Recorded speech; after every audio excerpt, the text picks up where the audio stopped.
آمنوا وعملوا الصالحات وتواصوا بالحق وتواصوا بالصبر اللہم صل علی محمد وآل محمد۔ اوصیکم بتقوی اللہ نظم امرکم، میں آپ کا حضم اس کو تقوی پرہیزگاری کی وصیت کے ساتھ اس خطبہ اول میں ہماری گفتگو شیطانی حربوں کے سلسلے میں جاری تھی۔ میں نے عرض کیا کہ یہ ایک ایسی طاقت ہے کہ جو انسان کو ہمیشہ راہ حق سے منحرف کرنے میں لگی رہتی ہے،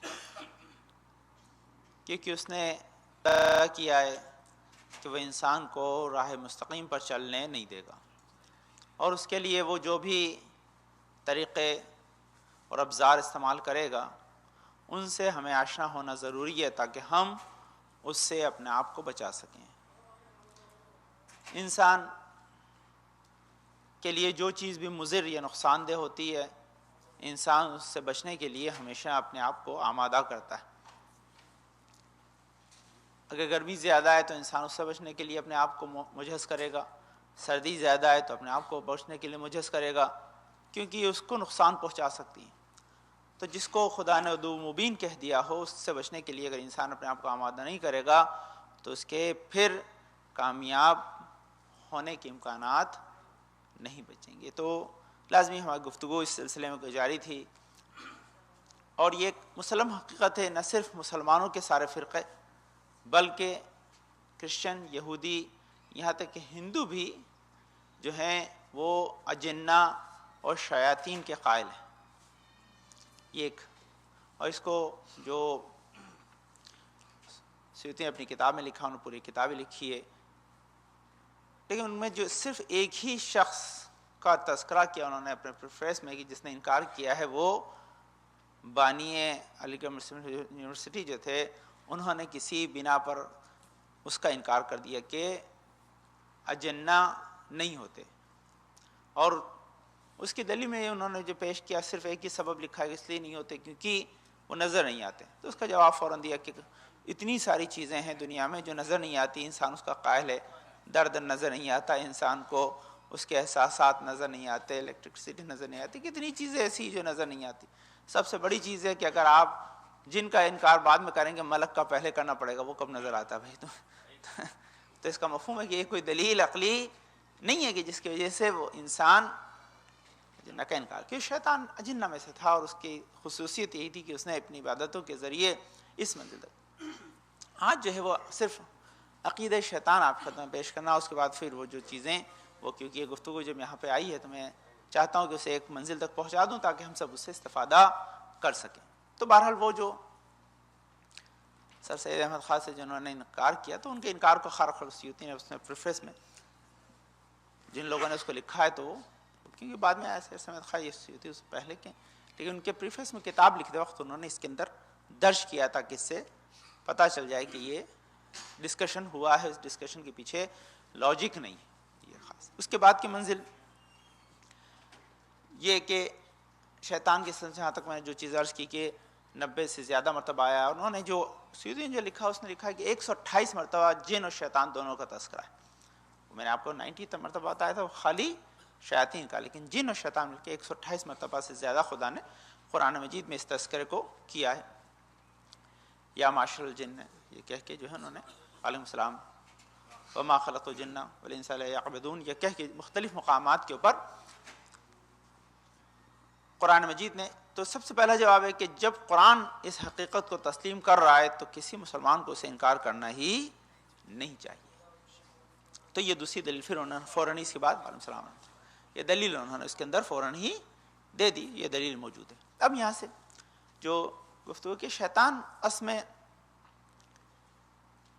بہت سی چیزوں کا قائل تھا، کس چیز کا قائل نہیں تھا، کس چیز نے اسے شیطان بنایا، اسے سب سے پہلے سمجھنا ہے، تاکہ وہ جو چیز سے شیطان بنا ہے وہی ہر بار ہمارے لیے بھی استعمال کرتا ہے۔ اگر ہم اس چیز کو سمجھ جائیں گے جس کی وجہ سے وہ شیطان بنا ہے تو وہ ہمیں بتا۔ تو سب سے پہلی بات ہے کہ وہ خدا کا منکر نہیں تھا، ہے نا، کیونکہ اس نے خود کہا خلقتنی من نار وخلقتہ من طین، پانے والے تو نے مجھے آگ سے بنایا، تو میرا خالق ہے، یعنی میں تجھے مان رہا ہوں، تیرا سجدہ کرنے کو تیار ہوں لیکن آدم کا نہیں کروں گا، بس یہ۔ اس کے بعد دوسری چیز کیا ہے یہ پہلی چیز مانتا تھا. دوسری بات اس کے انبیاء کو بھی مانتا تھا.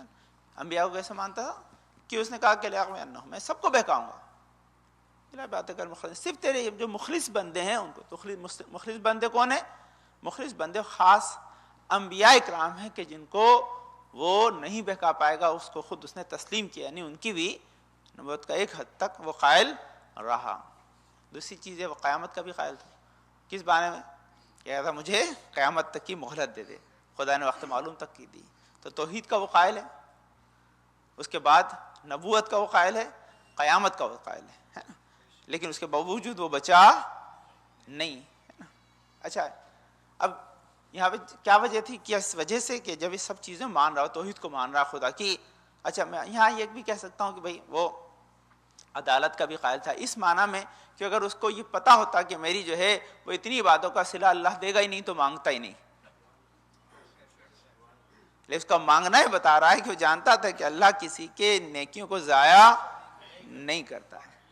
تو اس کا مانگنا، اس نے سوال کیا اور اللہ نے اسے دیا، وقت معلوم تک اس کو جو ہے وہ اس کو عطا کر دیا. تو ان سب چیزوں کو جو وہ مان رہا تھا، تو جس چیز کا وہ انکار کر رہا تھا وہ دو چیزیں تھیں. ایک، جس کو خدا نے اپنا نمائندہ بنایا تھا اس کو تسلیم نہیں کر رہا تھا.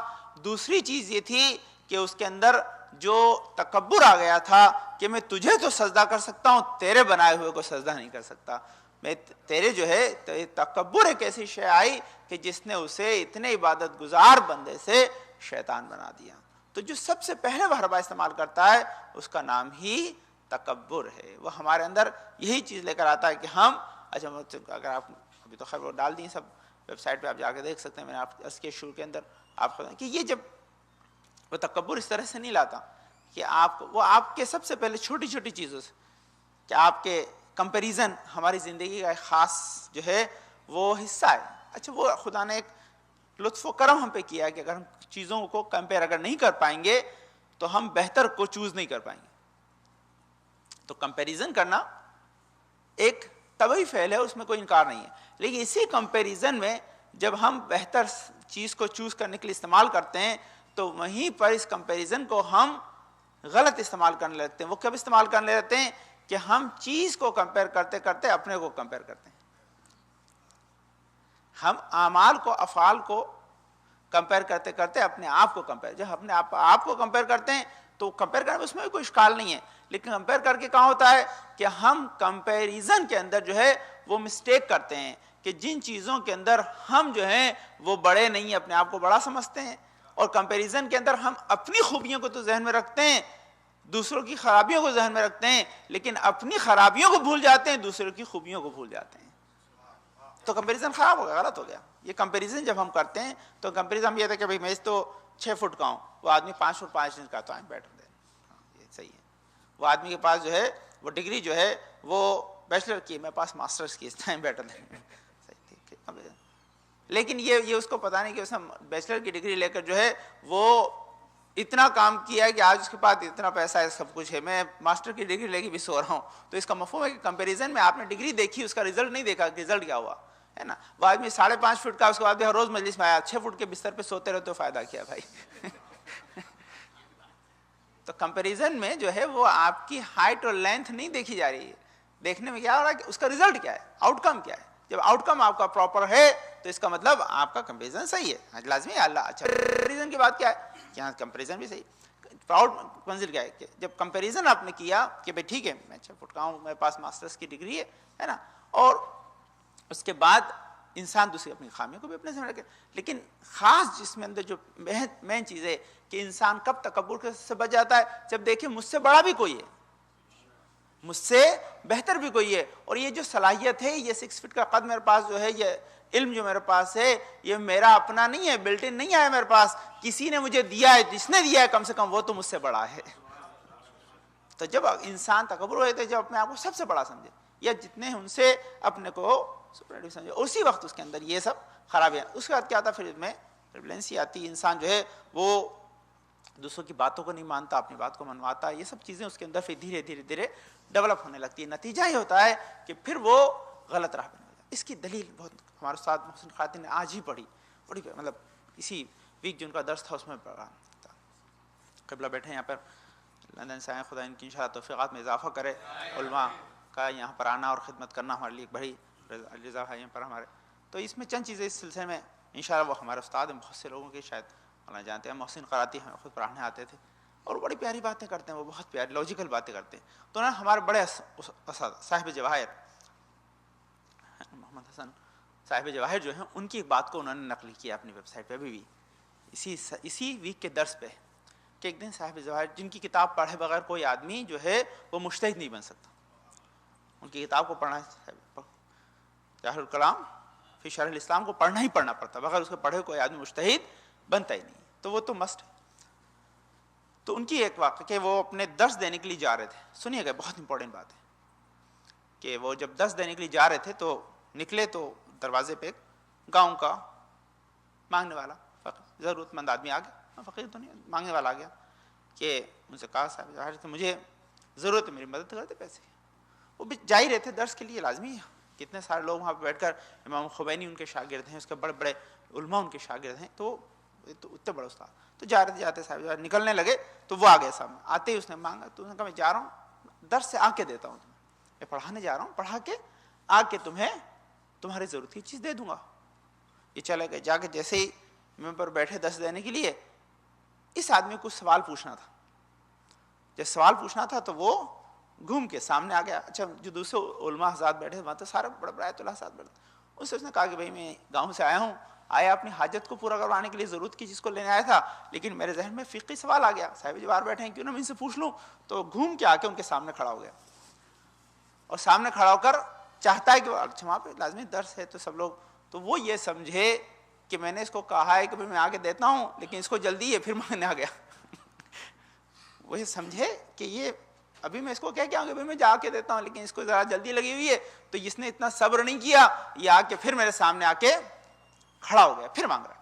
تو جب یہ مانگ رہا ہے پھر مانگ رہا ہے, تو انہوں نے ذرا سے تند لہجے میں اسے جواب دیا, انسلٹ نہیں کی, لیکن لہجہ ان کا جو تھا تھوڑا سا ٹون بدلا ہوا, میں توہین نہیں کرتا, لیکن لہجہ تھوڑا سا تلخ تھا, تند تھا. تو جیسے انہوں نے کہا تو ہم بڑے کھڑے ہو گئے, پاس میں جو عالمی تھے پاس میں آ کر ان کا کہا کہ یہ فقہی سوال رکھتا ہے, آپ سے کچھ پوچھنا چاہتا ہے. تو انہوں نے فوراً ہی جواب دے دیا, یہ بیٹھ گیا, درس ختم ہوا.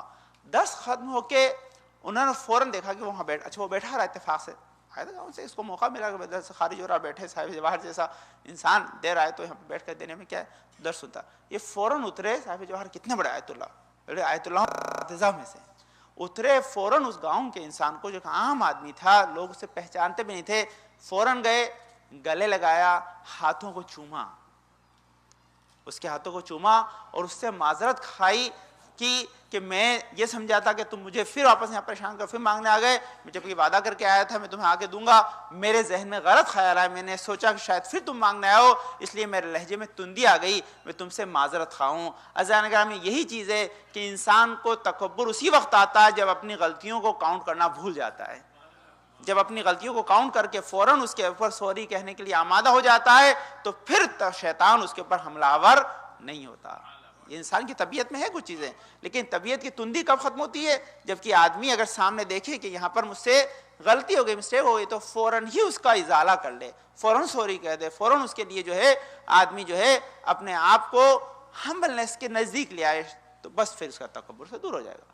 لیکن اگرچہ وہاں پر اس نے اس چیز کو استعمال نہیں کیا, تو پھر وہ اس کے جال میں پھنس جاتا. تو کتنی سمپل, دیکھیں کتنے بڑے مجتہدوں کے استاد کی بات ہے, اور ہم لوگ اس کو ریئلی کبھی یوٹیلائز نہیں کرتے. آدمی چاہتا ہے کہ میری غلطی مجھے پتہ بھی چل گئی تو بتاؤں نہیں کبھی, اس کو جسٹیفائی کرو, اس صورت سے نہ کر دوں تو اس صورت سے کر دوں. 1000 اس کے پاس اس کے طریقے ہوتے ہیں اس کو جسٹیفائی. کبھی آدمی اپنی غلطی تسلیم, جو آدمی اپنی غلطی تسلیم نہیں کرتا ہے وہ متکبر ہو جاتا ہے. یاد رکھیے, سمپل چیز ہے, جب آدمی اپنی مسٹیک کو ایکسیپٹ کرنا بھول جاتا ہے, اس دن سے وہ اپنے آپ کو کامل سمجھتا ہے, اپنے آپ کو ہر جہت سے وہ اکمل سمجھتا ہے, بھائی مجھ سے بڑا آپ کوئی نہیں. لیکن جس دن اس کو پتا نہیں میں نے مسٹیک ہوئی, میں اس کو قبول کر رہا ہوں, تو پھر خدا اس کو پشیمان نہیں کرتا. دیکھیے یہ بڑی چیز ہے. آج اگر وہ دیکھیے اس میں ایک بڑا اور نقطے کے اندر نقطہ ہے, وہ کیا چیز ہے کہ اگر انسان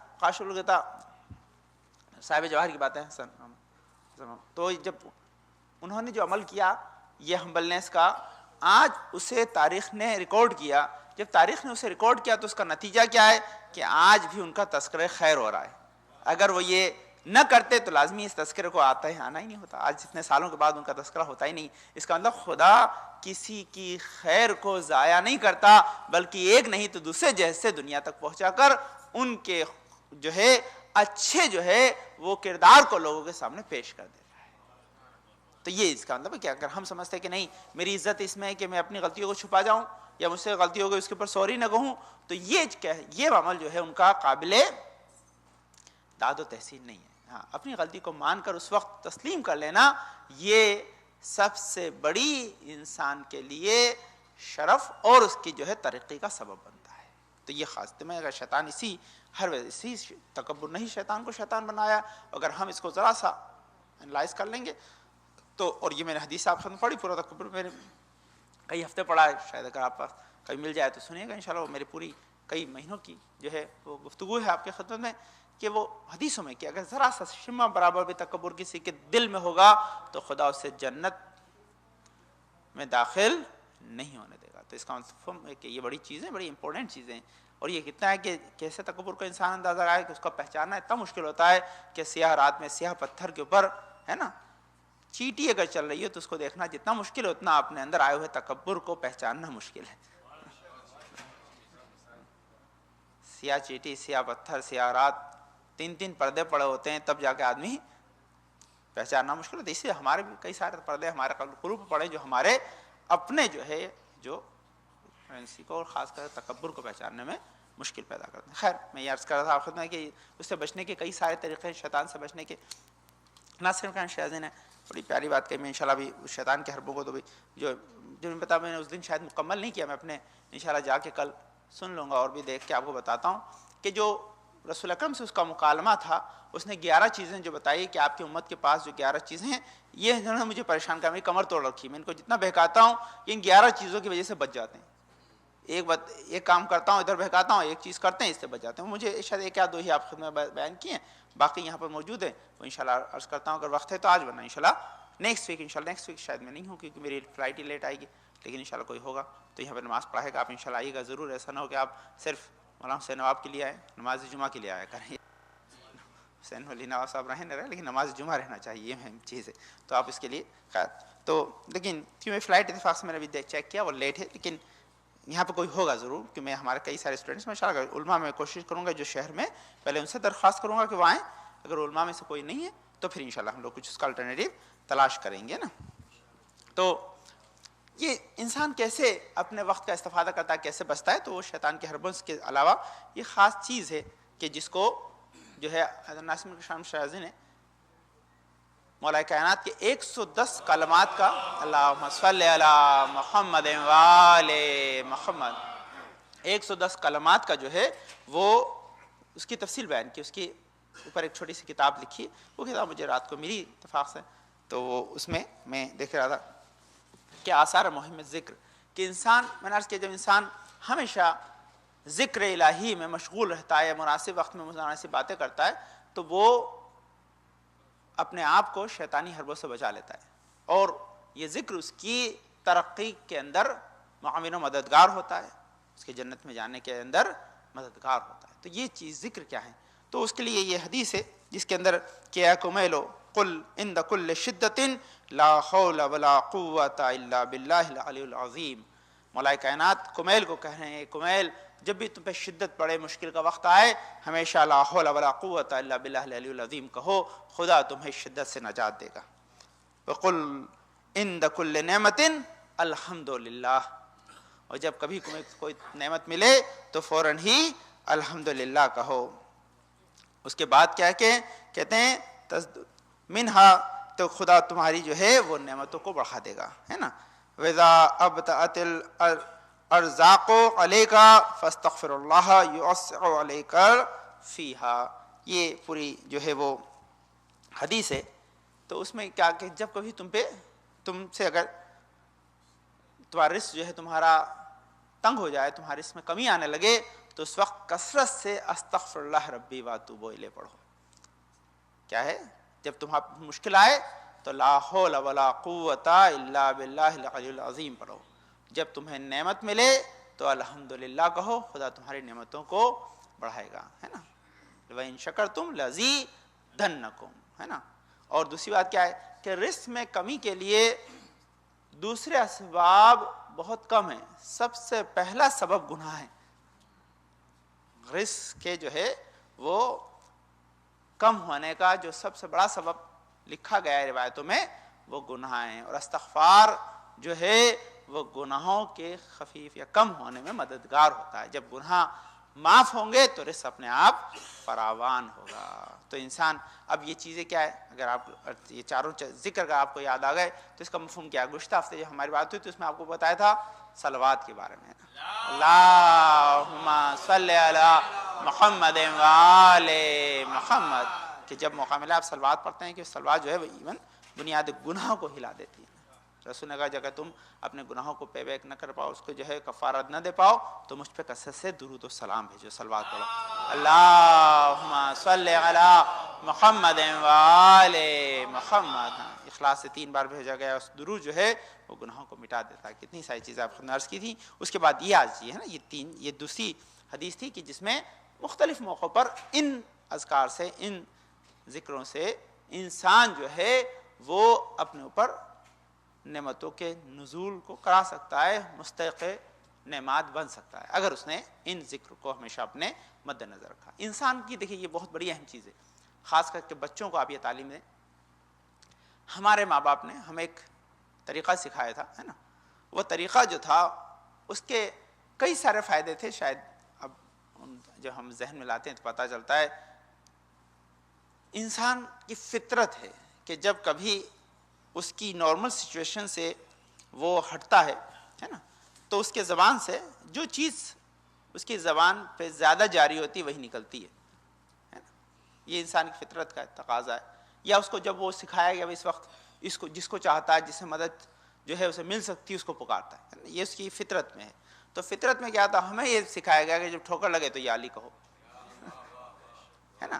تو اس کا مفہوم کیا ہے؟ اچھا جن بچوں کی آپ نے عادت ڈال دی ہے کہ ٹھوکر کے وقت مددگار کو پکار لو اور ایسے مددگار کو پکارو کہ جو آ کے مدد کر سکتا ہے تو مشکل پیش نہیں آتی ہے. لیکن جن کو یہ نہیں سکھایا ہے انہوں نے پتہ نہیں کیا کیا سیکھ لیا ہے. جب ٹھوکر لگتی ہے تو نہ جانے کس کس کو برا بھلا کہتے ہیں.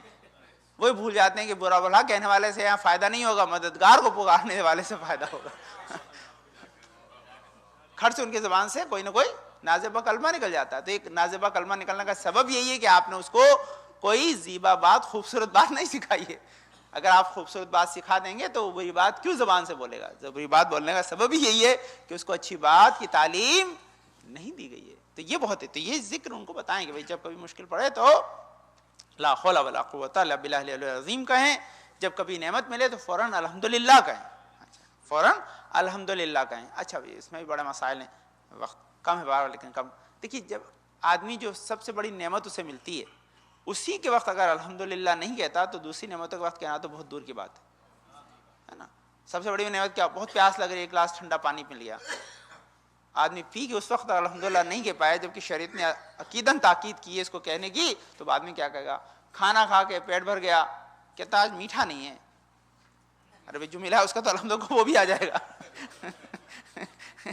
یہ معاملہ ایسا ہے، آدمی جو نہیں ہے اس کی کمپلین کرتا ہے، جو ہے اس کا شکر ادا نہیں کرتا. یہ سب سے پہلا روزانہ کا اس کا اپنا ایک مشاہدہ ہے کہ جب سامنے دسترخوان پہ اتنی ساری نعمت رکھی بھیا ان کو پہلے کھا کے ذرا سہرا بولو، اس کے بعد اس کا شکریہ ادا کرو، دوسری چیزیں بھی آ جائیں گی. اس میں کوئی مسئلہ نہیں، اللہ نے وہ بھی رکھا ہے کہیں نہ کہیں، کوئی ذریعہ رکھا ہے نا. تو جس کی اہم چیز ہے یہی کہ انسان جو نعمتیں ہمیں ڈیلی ملا کرتی ہیں اگر ہم اس کا شکریہ ادا نہیں کریں گے تو یقینی طور پر اور نعمتوں کے مستحق نہیں بنیں گے. شیطان نہیں چاہتا کہ نعمتوں کو بھلا دے. اس کا ایک بہت بڑا حربہ یہ کہ اللہ کی نعمتوں سے انسان کو غافل کر دے تاکہ وہ اور نعمتیں اسے نہ ملے وہ خوش ہو جائے. لیکن جب انسان نعمتوں کو اپنے مد نظر رکھ کر منعم کو، نعمت عطا کرنے والے کو یاد رکھے گا تو یقینی طور پر وہ شیطان کے جال سے، دام سے اپنے آپ کو بچا لے گا. بس میں نے ختم کر دیا. اس کو یاد رکھیں، یہاں پر اپنے ذہن میں رکھیں اور بہت ساری حدیثیں اس سلسلے میں انشاءاللہ پھر ہماری گفتگو ہوگی. یہ ابزار شیطان میں دیکھ لوں انشاءاللہ آپ کو بتائیں کہ نہیں بتائیں تو انشاءاللہ پھر نیکسٹ ویک انشاءاللہ عرض کروں گا, ہے نا, کہ وہ کون کون سے, اگر میرا ہاتھ انشاءاللہ آ گیا, کوئی سلائڈ میں چینج ہوا تو ورنہ انشاءاللہ کوئی آئے گا جو آپ کو انشاءاللہ جمع پڑائے گا. پھر انشاءاللہ جب ہماری گفتگو ہوگی تو پھر آپ کی خدمت میں انشاءاللہ میں حاضر ہوں گا, تاکہ یہ سلسلہ جو ہے وہ گفتگو آگے رہے اور ہم اپنے آپ کو شیطانی حربوں سے بچا لیں. بہت اہم ہے, کیونکہ یہ ایسی شے جس کے بغیر نہ تو اپنا ایمان کی حفاظت کر سکتے, نہ اپنے عمل کی حفاظت کر سکتے ہیں, نہ اپنے آنے والی جنریشن کی حفاظت کر سکتے ہیں, نہ اپنے جو ہے وہ اطراف کے اندر جو ہماری محبتیں ہیں لوگوں کے ساتھ اس کی حفاظت کر سکتے ہیں. سب پہ حملہ آور ہوتا ہے, تو آپ کے رشتے کو خراب کر دے گا, آپ کے دوستوں کی دوستی کو بگاڑ دے گا, آپ کے بچوں کے اوپر حملہ آور ہے, آپ کی جو ہے وہ فیملی ریلیشن پہ حملہ آور ہے, چھوٹی چھوٹی چیزوں پہ وہ دخالت کرتا ہے اور چاہتا ہے کہ ہر جگہ آپ کو پریشان کرے. اور یہ ایک حقیقت ہے, اس سے کوئی انکار نہیں ہے, لیکن بہرحال یہی ہے کہ اس سے بچنے کے طریقے ہمیں اس سے زیادہ بہتر بنائے گئے ہیں. یہ یاد رکھیں, خدا نے یہاں پہ لطف و کرم کیا ہے کہ جتنا اسے بہکانے کے ابزار دیے ہیں اس سے زیادہ بچنے کا جو ہے سامان ہمیں فراہم کیا ہے. بس یہی کہ سامان ہمارے پاس ہونا چاہیے. اب یہاں پہ ایک اچھی بات بتا دوں, بات ختم کر دوں.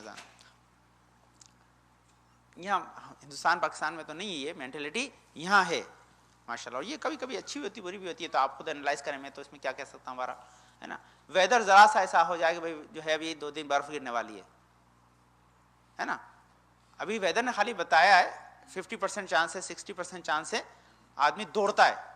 کیسے دوڑتا ہے؟ سیدھا جائے گا گروسری سٹورز میں, سارا دودھ غائب, ساری بریڈ غائب, کھانے پینے کا مال غائب, سب غائب, گھر میں لا کے بھر لے گا پورا, ہے نا, کہ پتہ نہیں برف کتنے دن رہے, راستہ کھلے کہ نہیں کھلے, ہے نا, ہے کہ نہیں بھائی یہ مینٹلٹی. اچھا وہاں ہندوستان پاکستان میں اتنا خراب ویدر ہوتا بھی نہیں ہے, اس کا مطلب یہاں ویدر زیادہ خراب ہوتے ہیں, بچنے کی زیادہ ضرورت ہے وہاں تو پھر بھی, تو اس کا مفہوم کیا ہے, یہ کیوں لیا ہے؟ کیونکہ ایسا نہ ہو کہ ہمیں بھوکا رہنا پڑ جائے, ہے نا زناگامی. لیکن یہ منزل اگر ہمارے سمجھ میں آ گئی کہ ذرا سا اگرچہ ویدر کی خرابی کی وجہ سے اگر ہمیں جو ہے یہ چیزیں نہ ملے گی تو ہم پریشانی میں پھنس سکتے ہیں, اور اس کی وجہ سے ہم دوڑ پڑتے ہیں, ذرا سا جو ہے وہ وقت ضائع نہیں کرتے, یہ نہیں دیکھتے کسی اور کو ملے گا یا نہیں ملے گا, ضرورت ایک ہوتی لا کے لاتے 3 ہیں تو اس کا مفہوم ہے یہ چیز بتا رہی ہے کہ خوف کی وجہ سے انسان جو ہے وہ اپنے آپ کو مجہز کرتا ہے. شیطان کو عدو مبین لکھا ہے کہ تمہارا کھلا ہوا دشمن ہے, یہ ویدر آئے نہ آئے وہ تو آ ہی جاتا ہے دوسری چیز کیا ہے کہ اگر ہمیں 2 دن کی پریشانی کی وجہ سے اتنا مال جمع کر کے رکھنے کی عادت ہے تو آخرت کی پریشانی تو بہت بڑی ہے, کیوں مال جمع کر کے نہیں رکھتے. اللہم صلی علی محمد وعلی محمد, اللہم صلی علی محمد وعلی محمد, اللہم صلی علی محمد وعلی محمد. بسم اللہ الرحمن الرحیم. اللہم ایمانا صادقا ولسانا ذاکرا وقلبا خاشعا وبدنا صابرا وعلما نافعا وعملا متقبلا ورزقا واسعا وزوجتا صالحا وولدا صالح. پالنے والے تجھے واسطہ اپنے پاک میں شفاء کامل عاجل عطا فرما, پریشان پریشان کو دور فرما دے, پالنے توفیقات میں اضافہ فرما. پالنے والے ہمیں اس وقت دنیا سے نہ اٹھائے اب تک ہمارے گناہوں پہ قلم نہ پھیر دے. پالنے والے علماء اعلام کا سایہ مسلم کے ساتھ محفوظ رکھ. عزیز جہاں بیٹھے ہیں پالنے والے ان کے توفیقات میں اضافہ فرما. جو علماء اعلام دین کی خدمت میں لگے ہوئے ہیں پالنے والے ان کے توفیقات میں اضافہ فرما, ان کو دین کی تبلیغ کے اندر زیادہ سے زیادہ معاون و مددگار رہے. پالنے والے آئین نسلوں کو بچانے کی کوشش میں لگے ہوئے پالنے والے اس میں ہماری مدد فرما. پالنے والے ہماری جو مرحومین اس دنیا سے جا چکے ہیں جواہر رحمت جگہ عطا فرما. پالنے والے تازہ مرحوم زمن نثار جواہر رحمت جگہ عطا فرما. جو بیمار مخدوم ارشاد بھائی فدوائے بھائی محمود بھائی قاضی بھائی ابن شل بھائی ابن نوشاد علی ہما ابن ناصر بھائی نثار بھائی ابن ولی بھائی امتیاز بھائی ابن ولی بھائی بانو بنت کریم بھائی شیرین بہن توفیق بھائی اور جمنات بیمار کو شفاء کامل عاجل عطا فرما. پالنے والے ہمارے امام زمانہ کے ظہور میں تاجیل عطا فرما. ہم کو ان کے انصار و اعوان میں قرار دے. بسم اللہ الرحمن الرحیم. انا اعطیناک الکوثر فصلی لربک وانحر ان شانئک هو الابتر. اللہم صلی علی محمد وآل محمد. اللہم صلی علی محمد وآل محمد. اللہم صلی علی محمد وآل محمد. اعوذ باللہ من الشیطان الرجیم. بسم اللہ الرحمن الرحیم. الحمد للہ رب العالمین بارئ الخلائق اجمعین فاطر السماوات والارضین. پاک و منزہ پروردگار اس کائنات ہستی کو خلق کرنے والا ہے. پاک و منزہ پروردگار شریف نزدیک ہمارے دل کے حال کو جاننے والا ہے. پاک و منزہ پروردگار جو ہماری ذرہ برابر نیکی بدی کا حساب و کتاب رکھتا ہے. پاک و منزہ پروردگار جو عفو بخشش کرنے والا ہے. پاک و منزہ پردان جس نے ہماری ہدایت کے سامان کو فراہم کیا، نبی کو طولانی سلسلہ بھیجا، صلاۃ والسلام علی خاتم النبیین محمد مصطفیٰ صلی اللہ علیہ وسلم، صلی علی محمد وآل محمد، الصلاۃ والسلام علی علی ابن ابی طالب، اللہم صلی علی محمد وآل محمد، الصلاۃ والسلام علی فاطمہ الزہرا سلام اللہ علیہا، اللہم صلی علی محمد وآل محمد، الصلاۃ والسلام علی حسن ابن علی، اللہم صلی علی محمد وآل محمد، الصلاۃ والسلام علی حسین ابن علی، اللہم صلی علی محمد وآل محمد، الصلاۃ والسلام علی علی ابن الحسین، اللہم صلی علی محمد وآل محمد، الصلاۃ والسلام علی محمد ابن علی، اللہم صلی علی محمد وآل محمد، الصلاۃ والسلام علی جعفر ابن محمد، اللہم صلی علی محمد وآل محمد، الصلاۃ والسلام علی موسیٰ ابن جعفر، اللہم صلی علی محمد وآل محمد، الصلاۃ والسلام علی علی ابن موسیٰ الرضا، اللہم صلی علی محمد وآل محمد، الصلاۃ والسلام علی محمد ابن علی، اللہم صلی علی محمد وآل محمد، الصلاۃ والسلام علی علی ابن محمد، اللہم صلی علی محمد وآل محمد، الصلاۃ والسلام علی حسن ابن علی، اللہم صلی علی محمد وآل محمد، الصلاۃ والسلام علی خلف الہادی المہدی المنتظر، اللہم صلی علی محمد وآل محمد، وعجل فرجہ وشرمہم، جن کے ظہور سے دنیا عدل و انصاف سے بھر جائے گی، ظلم و جور ختم ہو جائیں گے، ہم سب ان کے تاجل ظہور کے لیے دعا گوئے ہیں۔ بہرحال آپ کی خدمت میں مختلف موضوعات پہ اس دوسرے خطبہ گفتگو کر رہا تھا، چند چیزیں بس مختصر آپ خدمت عرض کر دوں۔ یہ ایام اربعین ہیں کہ جس میں امام حسن عسکری کی حدیث کے مطابق اللہم صلی علی محمد وآل محمد، کربلا میں جانا، وہاں زیارت امام حسین کرنا، پڑھنا، یہ علامت مومن میں سے قرار دی گئی ہے۔ اور آپ دیکھتے ہیں اس کا نتیجہ یہ ہے کہ آج جب وہاں بندشیں نہیں ہیں تو ملینس آف لوگ وہاں پر ہیں جو حج سے 4-5 گنا زیادہ جاتے ہیں اور امام حسین سے اپنی وابستگی کا اظہار کرتے ہیں، اور جو برکتیں وہاں زیارت کی ہے اسے حاصل کرتے ہیں۔ امام حسین کی زیارت کی برکتیں بہت ہیں، وہ پوری ایک الگ باب ہے، لیکن بہرحال جو لوگ وہاں زیارت پہ نہ جا پائیں، کم سے کم یہاں پر مسلسل ان ایام میں آ کر امام حسین سے اپنی وابستگی کا اظہار کریں تاکہ امام کی دعاؤں کے حقدار بن سکیں، کہ امام آپ کے چھوٹے سے بھی عمل کو اگنور نہیں کرتے یا اس کو بغیر جزا کے نہیں چھوڑتے، برابر اس کی جزا عطا کرتے ہیں۔ تو جس سے بھی ممکن ہو سکے آپ برابر اس کے اندر کنٹریبیوٹ کریں تاکہ اس کے نتیجے میں، اور دعا کریں کہ اس سال آپ یہاں ہیں، ہو سکتا ہے اگلے سال خدا آپ کو توفیق دے کہ آپ اس شرف کو حاصل کر سکیں کہ جو چاہنے والوں کے لیے مختص ہے۔ اور یہ لازمی، سب سے پہلے انسان کئی مرحلے ہیں، سب سے پہلے اس کی عظمت کو سمجھنا، پھر اس عظمت کے حصول کے لیے اپنے آپ کو متمنی بنانا، تمنا کرنا اس کی۔ یہ تمنا جتنی آپ کی صادقانہ ہو جائے گی اتنا زیادہ انسان اس کے حصول کے لیے سعی و کوشش کرے گا اور اتنا زیادہ وہ کامیابی سے قریب ہو جائے گا۔ تو سب سے پہلی چیز یہی ہے کہ یہ ایک بہت بڑا شرف ہے، کیونکہ زیارتوں میں لکھا ہے کہ جب انسان ظاہر امام حسین بن جاتا ہے حقیقی معنی میں، تو جس طرح والدین اپنی اولاد کو پہچانتے ہیں اس سے زیادہ امام حسین اپنے ظاہر کو پہچانتے ہیں، بھولتے نہیں ہیں۔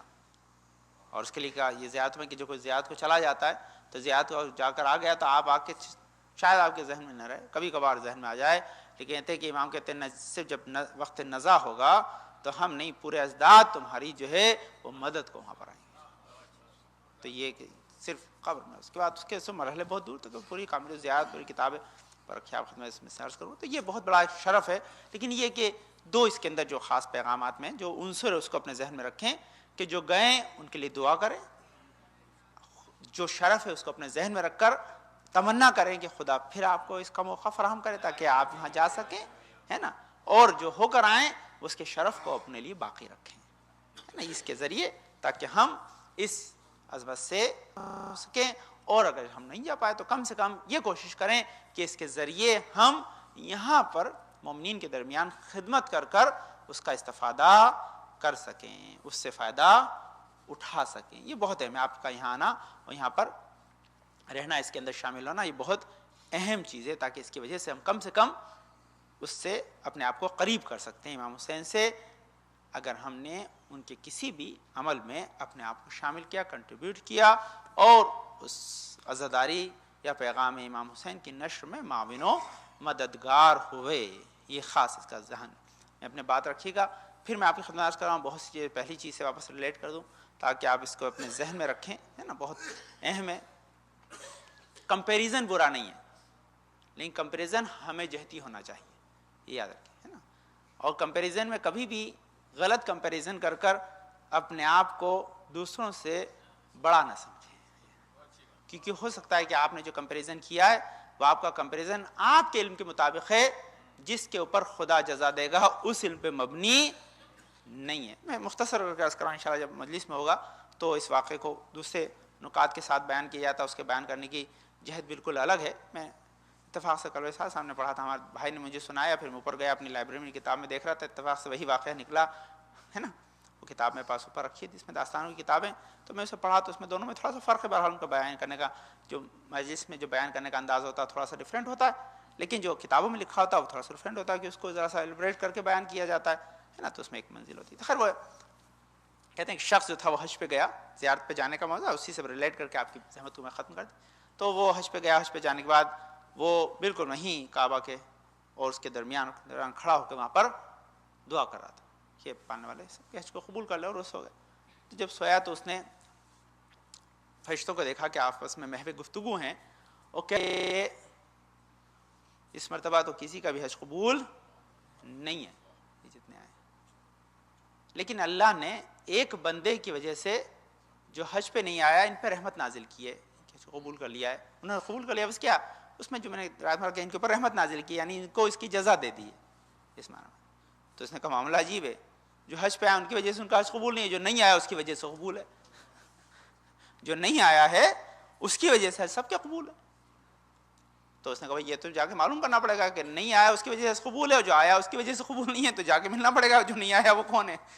تو وہ چلا جا کے اس شہر کا جب جو بتایا گیا تھا اس نے واقعہ تحقیق کر کے گیا، تو دیکھا ایک بندے خدا ہے، اس نے اس سال اپنے آپ کو حج کے لیے آمادہ کیا تھا کہ میں حج پہ جاؤں گا، اور حج پہ آمادہ ہونے کے لیے وہ پریپیئر ہوا، لیکن پریپیئر ہونے کے لیے اس کے پڑوس کے جو ہے وہ گھر سے کھانے کی خوشبو آنے لگی، جب کھانے کی خوشبو آنے لگی تو پڑوسی تھا، تو اس نے کہا حج پہ تو جانا ہی ہے، پڑوسی سے ملاقات بھی کرنی ہے۔ بیوی نے کہا بھائی اچھے کھانے کی خوشبو آ رہی ہے، تھوڑا سا ہمارے لیتے آنا، پڑوس میں لین دین تو چلتا ہی ہے۔ اب یہ پڑوسیوں میں چلتا ہے، رشتہ داروں میں آج کل بند ہو گیا ہے۔